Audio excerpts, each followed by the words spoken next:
नमस्कार. संघर्ष वृत्तवाहिनीमध्ये आपलं स्वागत. घेऊया ठाणे आणि आसपासच्या परिसरामधील घडणाऱ्या महत्त्वाच्या घडामोडींचा आढावा.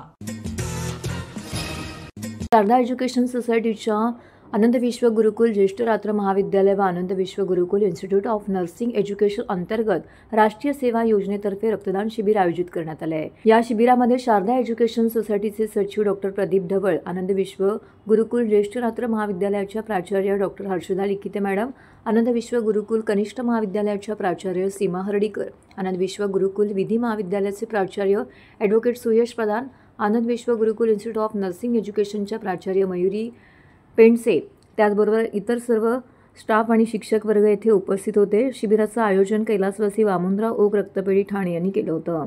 शिबिराची सुरुवात सायंकाळी 4 वाजता झाली. या शिबिरात राष्ट्रीय सेवा योजनेच्या स्वयंसेवकांनी, महाविद्यालयाच्या इतर तरुण विद्यार्थ्यांनी, शिक्षक, शिक्षकेतर कर्मचाऱ्यांनी सुद्धा उत्साहाने सहभाग घेतला आणि 49 रक्तदात्यांनी रक्तदान केलं. शिबिरामध्ये स्वच्छ आणि सुरक्षित वातावरणात रक्तदान करण्याची सुविधा पुरवण्यात आली होती. रक्तदानासाठी लागणारी सर्व उपकरणे आणि प्रक्रिया योग्य प्रकारे ठेवली गेली होती. राष्ट्रीय सेवा योजनेच्या कार्यक्रम अधिकारी संजना बाबल यांनी सूत्रसंचालन केलं, तर आनंद विश्व गुरुकुल आणि आनंद विश्व गुरुकुल इन्स्टिट्यूट ऑफ नर्सिंग एज्युकेशनच्या प्राचार्य मयुरी पेंडसे यांनी प्रास्ताविक केलं. रक्तदान हा एक अत्यंत महत्त्वाचा आणि जीवनदान देणारा उपक्रम आहे. या उपक्रमामुळे अनेक जणांची जीवनाची संजीवनी मिळण्यास मदत होते. रक्तदान करणाऱ्यांना यावेळी प्रमाणपत्र तसेच स्मृतिचिन्ह दिलं गेलं. तसेच रक्तदानाचे महत्त्व व त्यांच्या फायद्यांवरती विशेष माहिती देणारे कार्यक्रम देखील येथे राबवण्यात आला. ठाणे महानगरपालिकेचे मालमत्ता कर म्हणजेच प्रॉपर्टी टॅक्स भरण्याचे आवाहन.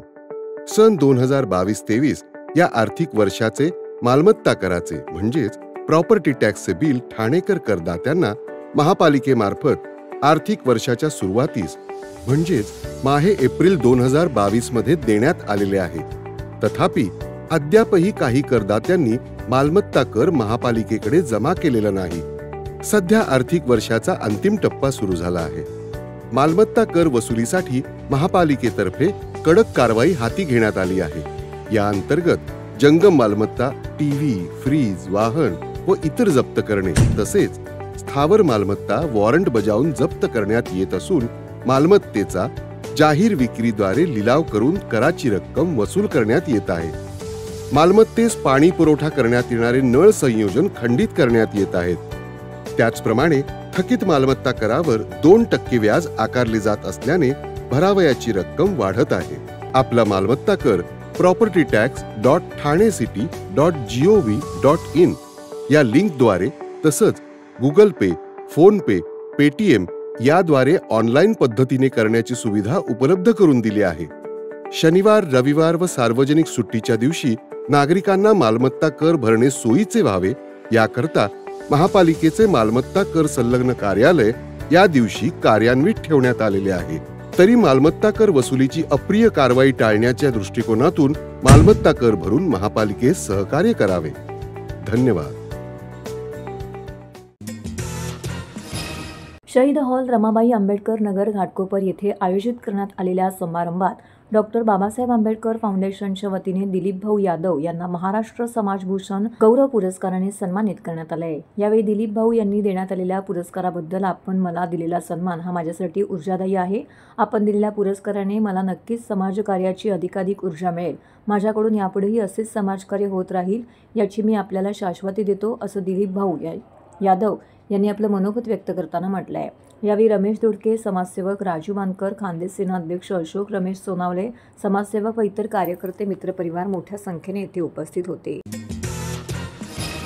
ठाणे जिल्ह्यात शुक्रवारी दुपारी 12 नंतर 38°C तापमानाची नोंद करण्यात आली आहे. या वाढत्या तापमानाचा फटका ठाणे जिल्ह्यातील नागरिकांना आता बसू लागला आहे. काही दिवसांपासून तापमानात होत असलेल्या चढउतारामुळे नागरिकांना अंगदुखी, सर्दी, खोकला, घसा दुखणे, तापाची लक्षणे दिसू लागली आहेत. असे 60 ते 70 रुग्ण दिवसाला येत असल्याची माहिती ठाण्यातील एका खासगी डॉक्टरांनी दिली आहे. ठाणे जिल्ह्यात फेब्रुवारी महिन्याच्या सुरुवातीच्या 10 दिवसामध्ये 28°C ते 32°C इतकी तापमानाची नोंद करण्यात आली होती. त्यामुळे वातावरणात काही प्रमाणामध्ये गारवा जाणवत होता. परंतु दुसऱ्या आठवड्यापासून तापमानामध्ये तापमानामध्ये चढउतार होत असल्याचं दिसून येत आहे. सकाळी 10 वाजताच्या नंतर उन्हाच्या झळा तीव्र बसण्यास सुरुवात होते. 3 दिवसापूर्वी ठाणे शहरातील तापमानातही वाढ झाली होती. जिल्ह्यात शुक्रवारी दुपारनंतर 38°C तापमानाची नोंद झाली आहे. या उष्ण वातावरणामुळे रोगप्रतिकारक शक्ती कमी होत असते. त्यामुळे उन्हातून घरी आल्यावरती साखरयुक्त पेय पिणं गरजेचं आहे, असा सल्ला डॉक्टरांकडून दिला जातो. या तापमान वाढीचा परिणाम नागरिकांच्या आरोग्यावरती होऊ लागला आहे. गेल्या काही दिवसांपासून सर्दी, खोकला, ताप, अंगदुखी, घसा दुखीने नागरिक त्रस्त झाले आहेत. शहरातील छोट्या दवाखान्यात तसेच आरोग्य केंद्रात या आजारांच्या रुग्णांच्या संख्येत वाढ झाली आहे. या रुग्णांची संख्या खासगी दवाखान्यात अधिक आहे. या आजाराने त्रस्त असलेले 60 ते 70 रुग्ण दिवसाला दवाखान्यात येत असल्याची माहिती कोपरी भागातील डॉक्टर नंदकुमार ठाकूर यांनी दिली आहे. प्रभाग समितीच्या बीट डायरीत नोंदवण्यात आलेली सर्व अनधिकृत बांधकामं तोडण्यास सहाय्यक आयुक्तांनी कोणतीही हयगय करू नये.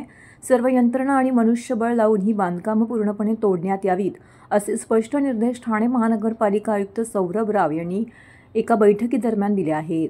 अनधिकृत बांधकामांच्या निष्कासनासाठी सर्वस्वी नवीन पद्धती स्वीकारावी लागेल, असंही त्यांनी स्पष्ट केलंय. ठाणे महानगरपालिका क्षेत्रात सर्व प्रभाग समिती क्षेत्रात मिळून 769 अनधिकृत बांधकाम आहेत.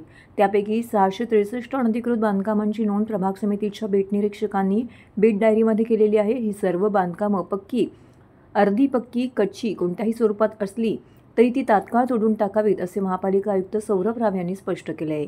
हे तोडकाम करताना पोलीस बंदोबस्त मिळाला नाही, स्थानिकांचा विरोध होत होता, दबाव आला. अशा प्रकारची कोणतीही कारणं न सांगता अनधिकृत बांधकामांचे निष्कासन झालं पाहिजे. त्याची संपूर्ण जबाबदारी सहाय्यक आयुक्तांची राहील.